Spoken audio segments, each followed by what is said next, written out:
अमृता फडणवीसांनी नाव न घेता उद्धव ठाकरे आणि शरद पवारांवर टीकास्त्र सोडले। माझं कुटुंबच माझी जबाबदारी असं मोठा नेता म्हणतो, तो नेता निवडून येणार नाही असं म्हणत त्यांनी ठाकरेंवर निशाणा साधला। तसंच मुलाला सीएम करणारे नेते नकोत असं म्हणत त्यांनी शरद पवारांवर देखील नाव न घेता टीका केली। विकासात सहभाग घेतायत महाराष्ट्राला शेतमालाला भाव दिला तर मुख्यमंत्र्यांना 1 लाख रुपये आणि पंतप्रधानांना 2 लाख रुपये देऊ असं बच्चू कडूंनी म्हटलंय। वर्ध्याच्या कारंजा शहरामध्ये कडूंची सभा पार पडली, त्यामध्ये ते बोलत होते। प्रहार वार करेल आणि मजूर शेतकरी बजेटमध्ये दिसेल असंही ते म्हणाले।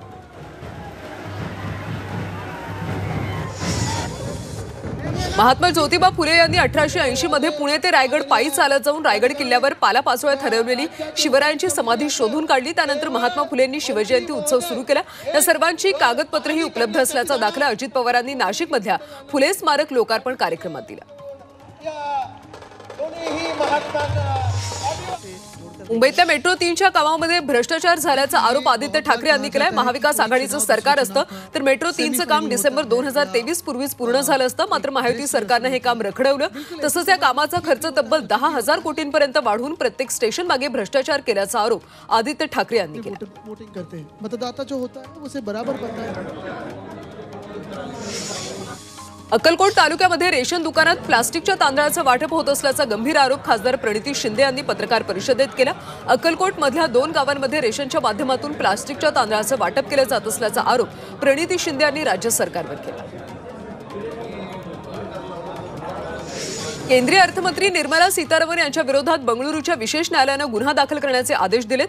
निर्मला सीतारामन यांच्यावर इलेक्टोरल बॉन्ड्सच्या माध्यमातून वसुली केल्याचा आरोप करण्यात आला। या प्रकरणात आता विशेष न्यायालयानं FIR दाखल करण्याचे आदेश दिले।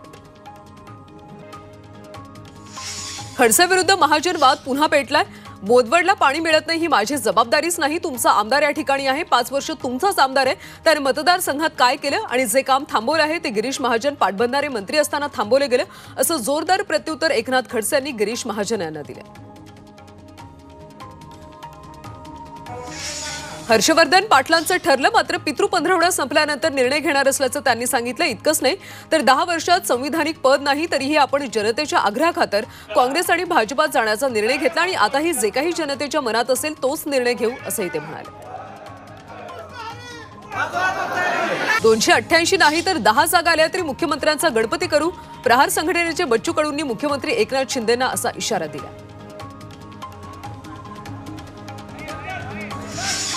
वर्ध्याच्या कारंजा शहरामध्ये आमदार बच्चू कडू यांच्या उपस्थितीमध्ये BRSचे नेते जयकुमार बेलखेडे यांनी प्रहार जनशक्ती पक्षात प्रवेश केला। आर्वी मतदारसंघातून जयकुमार बेलखेडे यांची उमेदवारी बच्चू कडू यांनी जाहीर केली। प्रहार जे काही करतं ते सेवेसाठी आणि आशीर्वादासाठी करतं असं कडू म्हणाले। प्रहार पक्षाचे अध्यक्ष बच्चू कडू यांनी सभेमध्ये आर्वी विधानसभेचा प्रहारचा उमेदवार म्हणून जयकुमार बेलखेडे यांचं नाव जाहीर केलं। यावेळी त्यांनी तिसरी आघाडी पैसे खाणारी या संजय राऊतांच्या टीकेला जोरदार प्रत्युत्तर दिले। महाराष्ट्रात भावी मुख्यमंत्री तिसऱ्या आघाडीशिवाय ठरणार नाही असं त्यांनी ठणकावलं।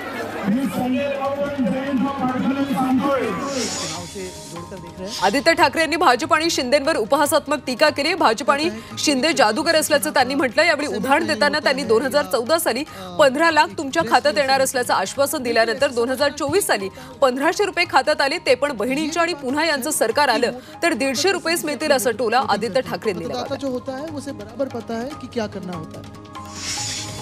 विधानसभा निवडणुकीसाठी महायुतीकडून रासपला सन्मानपूर्वक जागा मिळाव्यात, न मिळाल्यास राज्यातल्या 288 जागा लढवणार असा इशारा रासपचे अध्यक्ष महादेव जानकर यांनी महायुतीला दिला। महायुतीकडून रासपला 35 ते 40 जागा सोडाव्यात अशी मागणी जानकर यांनी केली। एकट्याच्या ताकदीवर 10 ते 12 आमदार निवडून आणणार असंही ते म्हणाले। एकाच टप्प्यामध्ये विधानसभेची निवडणूक घ्यावी अशी मागणी विरोधी पक्षनेते अंबादास दानवे यांनी केली। सिल्लोड इथं 24,000 नागरिकांची नावं 2 मतदारसंघात असल्याचा दावा देखील दानवे यांनी केला। आणि म्हणून दुबार मतदान मोठ्या प्रमाणात आता इथं सिल्लोडमध्ये आमदार अपात्रता आणि राष्ट्रवादी पक्षाचं नाव चिन्ह प्रकरणी सर्वोच्च न्यायालयात येत्या 1 ऑक्टोबरला सुनावणी होणार आहे। त्यामुळे विधानसभा निवडणुकीपूर्वी अजित पवारांना नवीन चिन्ह मिळतं का हे पाहणं महत्त्वाचं आहे। डोंबिवलीमध्ये विधानसभा निवडणुकीच्या पार्श्वभूमीवर राजकारण तापलेलं आहे। मंत्री रवींद्र चव्हाण यांच्या विरोधात दीपेश म्हात्रे यांनी बॅनरबाजी केली होती। या प्रकरणी त्यांच्यावर गुन्हा दाखल करण्यात आला, त्यामुळे युतीतला वाद आता पुन्हा चव्हाट्यावर आला। भाजप प्रदेशाध्यक्ष चंद्रशेखर बावनकुळे 2 दिवसांच्या चंद्रपूर जिल्हा दौऱ्यावर येत आहेत। या दौऱ्यामध्ये ते चंद्रपूर जिल्ह्यातल्या 4 विधानसभा मतदारसंघांचा दौरा करणार आहेत। या दौऱ्यामध्ये ते प्रमुख कार्यकर्त्यांशी संवाद साधणार आहेत।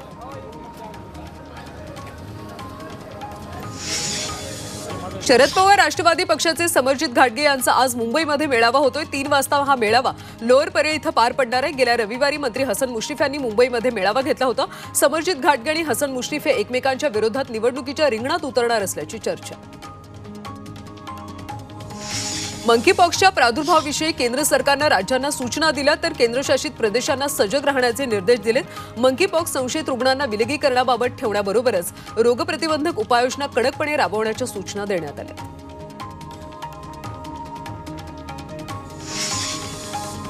म्हाडाच्या मुंबई मंडळानं जाहीर केलेल्या 2030 घरांच्या लॉटरीला अर्जदारांचा भरघोस प्रतिसाद मिळाला। 1,34,350 अर्ज दाखल झालेत। अर्जाची यादी म्हाडाकडून वेबसाईटवर प्रसिद्ध झाली आहे, त्यामुळे आज दुपारी 12 वाजेपर्यंत अर्जदारांना ऑनलाईन दावे हरकती दाखल करता येणार आहेत। मध्य आणि हार्बर रेल्वेवर आज मेगा ब्लॉक घेण्यात येतोय। मुख्य लाईनवर माटुंगा ते मुलुंड दरम्यान अप आणि डाऊन धीम्या मार्गावर ब्लॉक घेतला जाणार आहे, तर हार्बरवर कुर्ला ते वाशी दरम्यान अप आणि डाऊन मार्गावर दुपारी 4 वाजून 10 मिनिटांपर्यंतच्या कालावधीत ब्लॉक असणार। मुख्यमंत्री तीर्थदर्शन एक्सप्रेसचा कोल्हापूरमधून शुभारंभ करण्यात आला। मुख्यमंत्री तीर्थदर्शन योजनेअंतर्गत लॉटरीद्वारे निवड झालेल्या 800 लाभार्थ्यांना या एक्सप्रेसद्वारे अयोध्येला पाठवण्यात आलं। या योजनेचे अध्यक्ष हसन मुश्रीफ यांच्या हस्ते एक्सप्रेसला हिरवा झेंडा दाखवण्यात आला।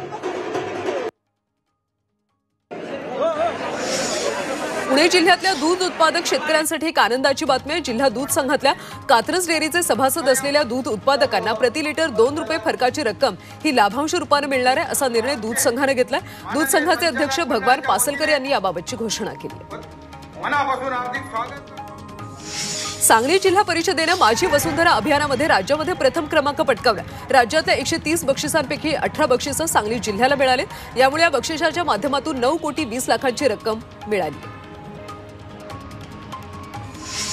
भारत आणि बांगलादेश यांच्यामध्ये 6 ऑक्टोबरपासून T20 मालिका खेळवली जाणार आहे। मालिकेसाठी भारतीय संघाची घोषणा करण्यात आली। संघाची कमान सूर्यकुमार यादवकडे आहे। मयंक यादवला देखील संघात संधी मिळाली असून वरुण चक्रवर्ती, जितेश शर्माचं पुनरागमन झालं। येवला तालुक्यातल्या आडगाव अंदरसूल या रस्त्यांची खड्ड्यामुळे दुरवस्था झाली, त्यामुळे शेतकऱ्यांचा विद्यार्थ्यांनाही ये जा करण्यासाठी कसरत करावी लागते। गेल्या 15 ते 20 वर्षांपासून रस्त्याची अशीच दयनीय अवस्था आहे। प्रशासनानं त्वरित हा रस्ता दुरुस्त करण्याची मागणी ग्रामस्थांनी केली। वाशिमच्या मालेगाव तालुक्यातल्या बोराळा जहांगीर ते खंडाळ शिंदे या रस्त्याची मोठी दुरवस्था झाली। रस्त्यावर चिखलाचं साम्राज्य पसरल्यामुळे अनेक अपघात घडतात। तसंच वाहन चालवताना देखील मोठी कसरत करावी लागते, त्यामुळे त्वरित रस्ते दुरुस्त करण्याची मागणी गावकऱ्यांनी केली। वाशिमच्या मानोरा तालुक्यामध्ये भुली ते फुलउमरी रस्त्यावर मध्यभागी चक्क पळसाचं झाड उगवले, त्यामुळे हा रस्ता किती दर्जेदार झाला याचा प्रत्यय यावरून पाहायला मिळतोय असं नागरिकांचं म्हणणं आहे। विशेष म्हणजे या रस्त्याचं काम पंतप्रधान ग्राम सडक योजनेअंतर्गत करण्यात आलं। कल्याणमध्ये अनधिकृत बांधकाम आणि तबेल्यांवर महापालिकेने कारवाई केली। यावेळी स्थानिकांनी घोषणाबाजी करत कारवाईला विरोध केला, मात्र विरोध करणाऱ्यांना पोलिसांनी ताब्यात घेतलं आणि महापालिकेने कारवाई सुरूच ठेवली।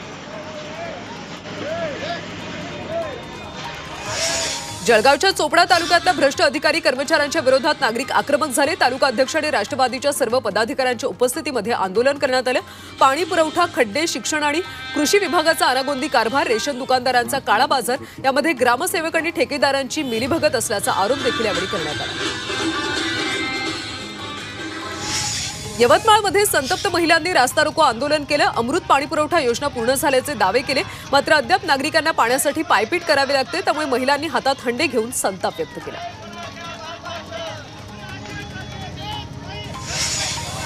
शरद पवार, पृथ्वीराज चव्हाण आणि मुख्यमंत्री एकनाथ शिंदे हे कधीच ओबीसींच्या हिताचं बोलत नाही, त्यामुळे या तिन्ही नेत्यांनी ओबीसी बाबतची भूमिका स्पष्ट करावी असं आवाहन ओबीसी नेते लक्ष्मण हाके यांनी केलं। अक्षय शिंदे एन्काउंटर प्रकरणी सुप्रीम कोर्टामध्ये जनहित याचिका दाखल करण्यात आली। सुप्रीम कोर्टाचे निवृत्त न्यायमूर्तींच्या अध्यक्षतेखाली एसआयटी स्थापन करा आणि एसआयटीकडून तपास पूर्ण होईपर्यंत संबंधित पोलीस अधिकाऱ्यांना निलंबित करा अशी मागणी या जनहित याचिकेतून करण्यात आली। सोलापुरात खंडणीसाठी वडील आणि मुलाचं अपहरण केल्याची घटना समोर आली। वडील आणि मुलाचं अपहरण करून आरोपींनी 1 किलो सोन्याच्या खंडणीची मागणी केली। या प्रकरणी अपहरण करणाऱ्या 4 आरोपींना अटक करण्यात आली। नाशिकच्या निफाडमध्ये कांदा घेऊन जाणारा ट्रॅक्टर उलटला. नाशिक संभाजीनगर मार्गावर मोठे खड्डे पडल्यामुळे हा ट्रॅक्टर उलटला. यामध्ये शेतकरी तुकाराम जाधव यांचं मोठं आर्थिक नुकसान झालं. त्यामुळे शेतकऱ्याला नुकसान भरपाई देण्याची मागणी केली जाते.